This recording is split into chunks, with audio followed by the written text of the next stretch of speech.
Merapi sendiri memiliki arti merupakan gunung aktif yang memiliki kedalaman sekitar 10 km di dalam permukaan bumi sampai permukaan bumi. Nah, yang pertama ada klasifikasi gunung berapi di Indonesia. Gunung berapi dapat diklasifikasikan berdasarkan sejarah erupsi, tinggi rendahnya fermentasi, dan letusan kuat lemahnya letusan secara tipe dan tinggi tiang asap. Berdasarkan catatan sejarah erupsi kalangan vulkanologi, Indonesia mengelompokkan gunung berapi ke dalam 3 tipe, yaitu tipe A, tipe B, dan tipe C. Nah, tipe A tercatat pernah mengalami erupsi magmatik sekurang-kurangnya satu kali setelah tahun 1600. Tipe B merupakan setelah tahun 1600 belum tercatat lagi pernah mengalami erupsi magmatik, tetapi masih memperlihatkan gejala kegiatan vulkanik seperti kegiatan solfatara. Untuk tipe C, sejarah erupsinya tidak diketahui dalam catatan manusia, tetapi masih terdapat tanda-tanda kegiatan masa lampau berupa lapangan sulfatara atau marula pada tingkat lemah. Gunung berapi juga diklasifikasikan berdasarkan jumlah erupsinya, yaitu sebagai berikut. Erupsi pusat, erupsi ini keluar dari kawah utama. Nah, erupsi samping, erupsi yang kuat dari lereng tubuhnya.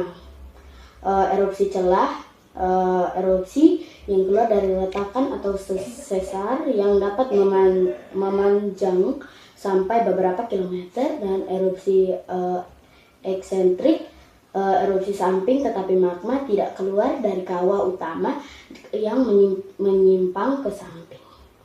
Berdasarkan tinggi rendahnya derajat fragmentasi dan luasnya gunung dibagi menjadi beberapa tipe, yaitu tipe Hawaiian, tipe Strombolian, tipe Plinian, tipe Subplinian, tipe Ultraplinian, tipe Vulkanian, dan tipe Surtzian, dan tipe Phreatoplinian. Yang pertama, tipe Hawaiian, erupsi eksplosif magma basaltik atau mendekati bahasa umumnya berupa semburan lava pijar yang sering diikuti lelehan lava secara serentak. Nah, tipe Strombolin juga erupsinya hampir sama seperti tipe Hawaii dan berupa semburan lava pijar dari magma yang dangkal. Tipe Plinian, erupsi eksplosif dari magma asam atau riolitik dari gunung api strato. Tipe Ultraplinian, erupsinya sangat eksplosif, menghasilkan endapan batu apung lebih banyak dan luas daripada tipe Plinian biasa. Tipe Vulkanian, erupsinya magmatis, berkomposisi andesit, basaltik, sampai dasit. Nah, tipe Surtzian, erupsinya pada kedua tipe ini terjadi pada gunung berapi bawah laut atau gunung berapi berdanau kawah. Dan ada gunung berapi juga dapat diklasifikasikan berdasarkan bentuknya, yaitu sebagai berikut. A. Stratovolcano, terbentuk dari batuan hasil letusan dan tipe letusan berubah-ubah sehingga membentuk suasana yang susunan yang berlapis-lapis.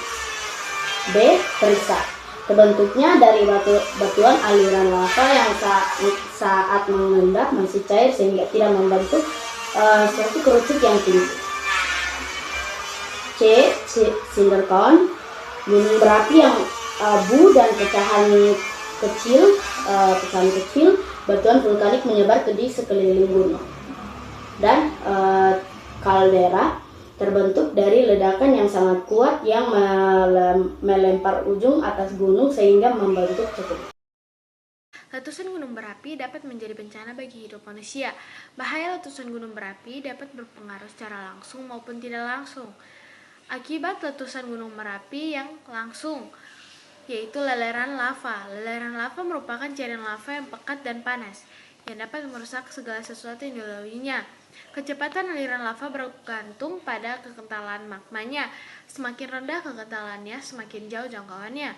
Alirannya, suhu lava yang dapat merusak segala sesuatu yang dilaluinya. Suhu lava pada saat dierupsikan berkisar 800 sampai 1200 Celcius. Pada umumnya, leleran lava yang dierupsikan gunung yang berada di Indonesia memiliki komposisi magma menengah sehingga pergerakan yang cukup lambat. Dengan begitu manusia dapat menghindarkan diri dari terjangnya alirannya. Piroklastik atau awan panas. Aliran piroklastik terjadi akibat runtuhan tiang asap, erupsi, pindian, letusan langsung ke atas, guguran, kubah lava, lidah lava, dan aliran pada permukaan tanah. Aliran piroklase cenderung mengalir melalui daerah rendah atau lembah. Kecepatan aliran piroklase dipengaruhi oleh pelepasan gas dari magma atau lava atau dari udara yang terpanaskan pada saat mengalir. Kecepatan aliran mencapai 150 sampai 250 km per jam dan jangkauan aliran dapat mencapai puluhan kilometer. Walaupun bergerak di atas air ataupun laut, lahar letusan terjadi pada gunung berapi yang mempunyai danau, kawah apabila volume ada. Belum kalau cukup besar akan menjadi ancaman langsung saat terjadi letusan dengan menumpahkan lumpur panas. Vulkanik, lumpur panas. Gas vulkanik beracun umumnya muncul pada gunung berapi. Aktif berupa karbon monoksida CO, karbon dioksida CO2, hidrogen cyanida HCN, hidrogen sulfida H2S, belerang biosida SO2 dan sebagainya. Pada konsentrasi di atas, ambang batas gas beracun dapat mengakibatkan kematian. Contohnya keluaran gas CO2 dari kawah Sinilah di Gunung Dieng yang menewaskan ratusan penduduk pada tahun 1979. Itu yang terjadi setelah atau saat gunung berapi aktif. Lahar hujan terjadi apabila material harus dierupsikan gunung. Gunung berapi yang mengendap di puncak dan lereng terbawa oleh hujan atau air. Permukaan aliran lahar ini merupakan aliran lumpur yang sangat pekat sehingga dapat mengangkut material berbagai ukuran. Bongkahan batu besar yang berdiameter lebih dari 5 meter dapat mengampu pada aliran lumpur ini. Lahar juga dapat mengubah topografi sungai yang dilalui dan merusak bangunan. Banjir bandang. Banjir bandang terjadi akibat longsor material vulkanik pada lereng gunung berapi karena jenuh air atau curah hujan cukup tinggi. Aliran lumpurnya tidak begitu pekat seperti lahar, tetapi cukup membahayakan bagi penduduk yang tinggal di sekitar aliran banjir. Bandang longsor vulkanik dapat terjadi akibat letusan gunung berapi. Pancaran uap air pelampung batuan pada tubuh gunung Merapi. Longsoran vulkanik. Longsoran vulkanik dapat terjadi akibat letusan gunung berapi, pancaran uap air pelampung batuan pada tubuh gunung berapi, atau gempa bumi. Berinstasi kuat di longsoran vulkanik ini jarang terjadi di gunung berapi secara umum sehingga dapat kawasan rawa bencana tidak mencantumkan bahaya akibat longsor vulkanik. Sekian dari presentasi saya. Shalom, terima kasih. Gempa bumi adalah guncangan di permukaan bumi yang diakibatkan oleh pelepasan energi di lempeng bumi yang menimbulkan gelombang seismik. Itu adalah pengertian dari gempa bumi yang saya ambil dari buku.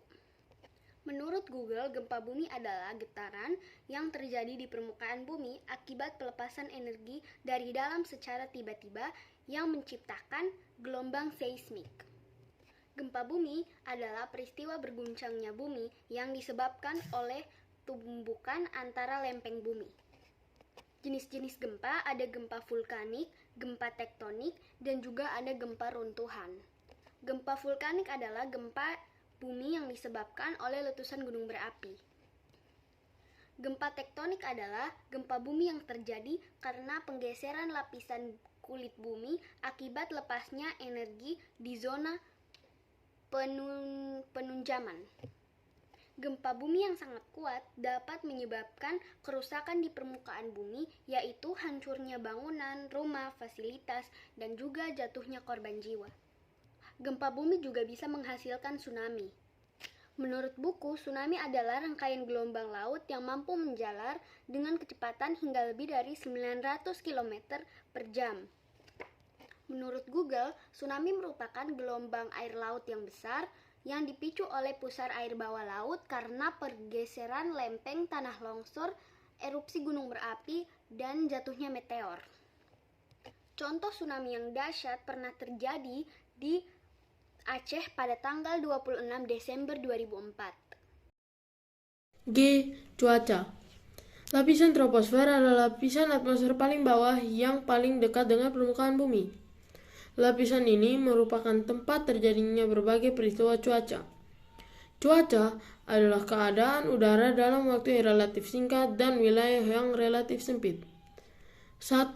Suhu udara. Suhu udara diukur dengan termometer atau termograf. Pengukuran suhu udara dilakukan dalam waktu yang relatif atau waktu-waktu tertentu.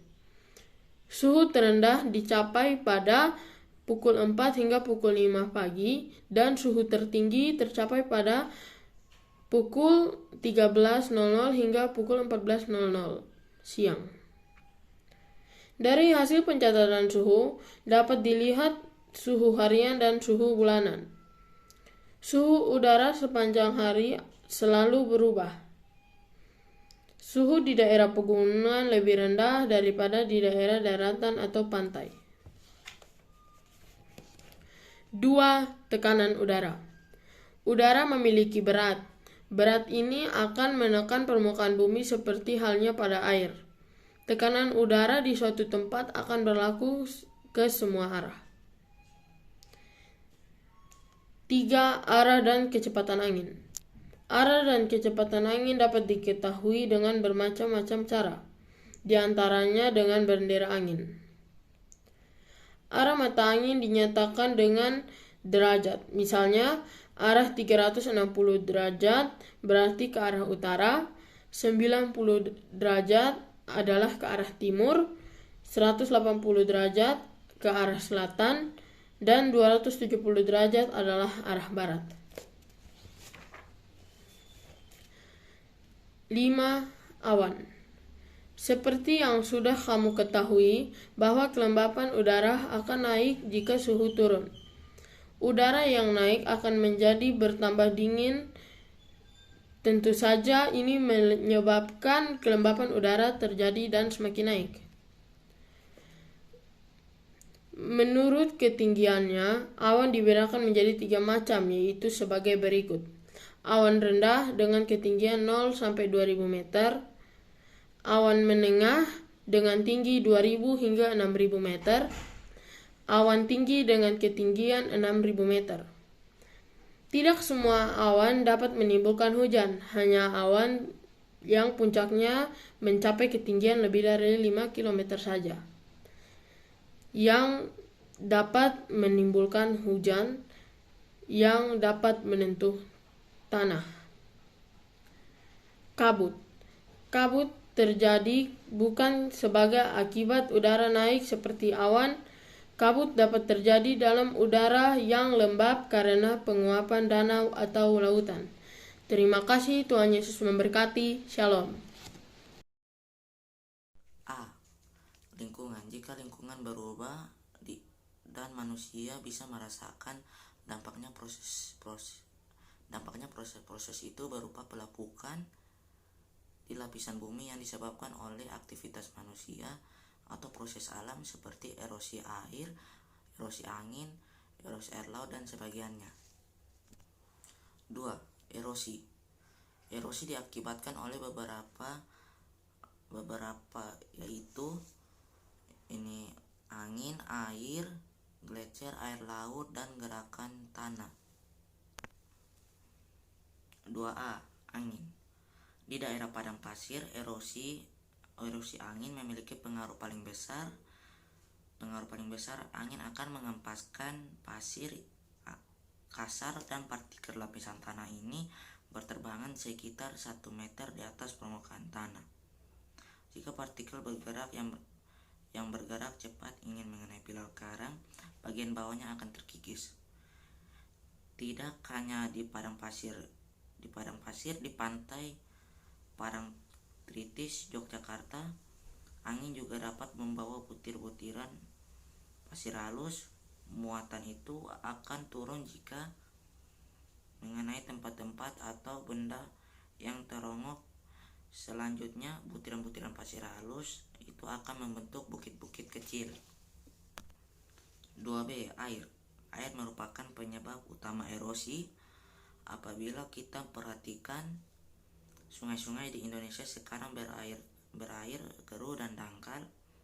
Hal itu disebabkan terjadinya oleh erosi air. Air yang bergerak dapat menghanyutkan lapisan tanah dan partikel bantuan serta membawanya ke sepanjang aliran sungai, kemudian ada yang mengendap di muara sungai. 2C. Gletser. Lapisan salju termempatkan dan tertekan karena beratnya sendiri akan membentuk es. Bentuk inilah yang disebut gletser. Peristiwa itu terjadi sangat lambat. Gletser membagi ke bawah, menuruni lereng gunung sehingga merusak tanah yang dilaluinya. Jika suhu udara naik, es akan meleleh dan dapat terjadinya banjir. Oleh karena di Indonesia tidak ada salju, erosi jenis ini tidak dikenal. Satu-satunya tempat bersalju di Indonesia adalah Puncak Jayawijaya di Papua. 2D. Air laut. Angin menyebabkan terjadinya ombak di air laut. Ombak ini dapat mengakibatkan air membentur pantai sehingga bebatuan di pantai dapat runtuh. Selanjutnya, batu-batu ini akan saling berbenturan sehingga terbentuk kepingan-kepingan yang semakin kecil. Salah satu akibat erosi air laut adalah pantai semakin maju. 2E. Gerakan tanah. Sebenarnya gerakan tanah merupakan gejala yang umum terjadi di daerah pegunungan terutama di belerang curam. Ada yang bergerak perlahan tetapi ada juga yang cepat. Gerakan tanah secara perlahan disebut rayapan, sedangkan yang bergerak cepat disebut aliran.